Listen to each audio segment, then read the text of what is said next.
اسرائیل عالمی امن کے لیے خطرہ، ایران کے خلاف کھلی جارحیت کی، سینکڑوں لوگ شہید اور زخمی ہو گئے، عالمی برادری جنگ روکنے کے لیے اقدامات کرے۔ وزیر اعظم شہباز شریف کا ایک بار پھر برادر ملک سے اظہار یکجہتی، کابینہ اجلاس سے خطاب میں کہا غزہ میں بھی ظلم کا بازار گرم ہے، عالمی ضمیر کب جاگے گا؟ ترکی میں OIC اجلاس میں پاکستانی موقف پیش کریں گے۔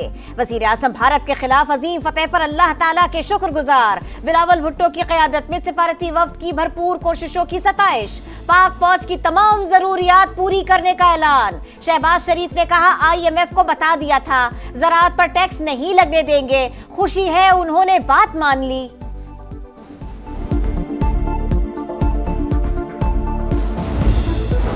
پاک امریکہ تعلقات میں اہم ترین پیش رفت، فیلڈ مارشل سید عاصم منیر آج امریکی صدر سے تاریخی ملاقات کریں گے۔ وائٹ ہاؤس کے مطابق ملاقات پاکستانی وقت کے مطابق رات 10 بجے ہوگی۔ امریکی کابینہ کے ساتھ ملاقات بھی شیڈول۔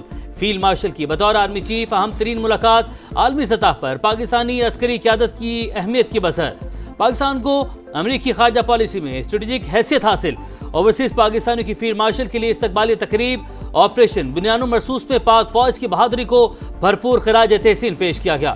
آرمی چیف نے اوورسیز پاکستانیوں کو وطن کا حقیقی سفیر اور معیشت کے لیے ریڑھ کی ہڈی قرار دیا۔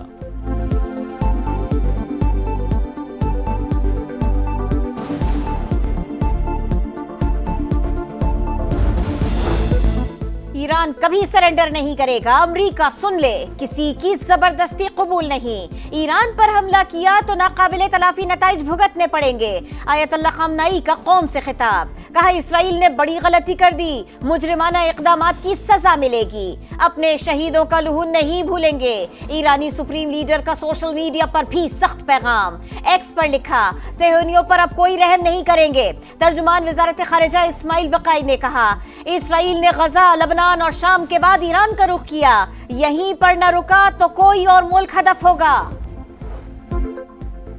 ایران غیر مشروع طور پر ہتھیار ڈال دے، آیت اللہ خامنائی آسان ہدف لیکن مارنے نہیں جا رہے۔ امریکی صدر ڈونلڈ ٹرمپ کی دھمکی، ایران پر حملوں کے لیے صلاح مشورے جاری۔ ہم نہیں چاہتے ایران ایٹمی بم بنائے لیکن طاقت کا استعمال زیادہ بڑی غلطی ہوگی۔ فرانسیسی صدر کا انتباہ، صدر ترکی نے کہا نیتن یاہو نے ہٹلر کو بھی پیچھے چھوڑ دیا۔ غزہ، شام، لبنان اور یمن کے بعد ایران میں اسرائیلی جارحیت روکنے کی کوشش کر رہے ہیں۔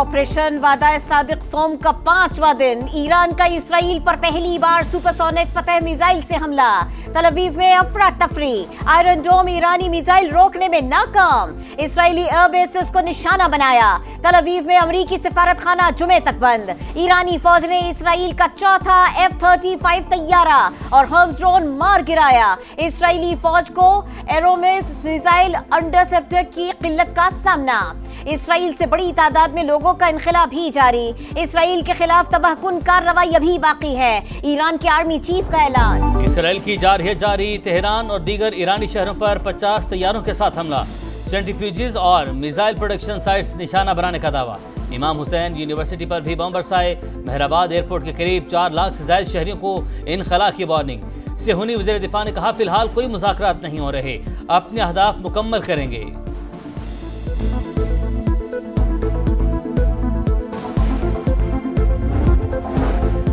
وزیر اعظم نے کیش لیس اکانومی اور معیشت کی ڈیجیٹائزیشن کے لیے کمیٹی بنا دی، شہباز شریف نے کہا ڈیجیٹل ادائیگیوں کی حوصلہ افزائی کی جائے، غیر رسمی معیشت کے خاتمے اور شفافیت کے لیے اقدامات کر رہے ہیں، معاشی بہتری سے مہنگائی کم اور ترسیلات زر میں اضافہ ہوا۔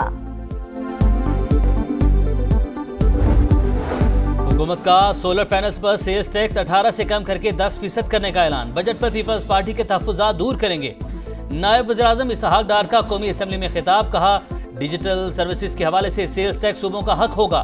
نائب وزیراعظم نے سینٹ میں خطاب کرتے ہوئے کہا اسرائیل اور ایران کے تنازع کا پرامن حل چاہتے ہیں، مشرق وسطی میں قیام امن ضروری، پاکستان نے ہمیشہ امن کی بات کی ہے۔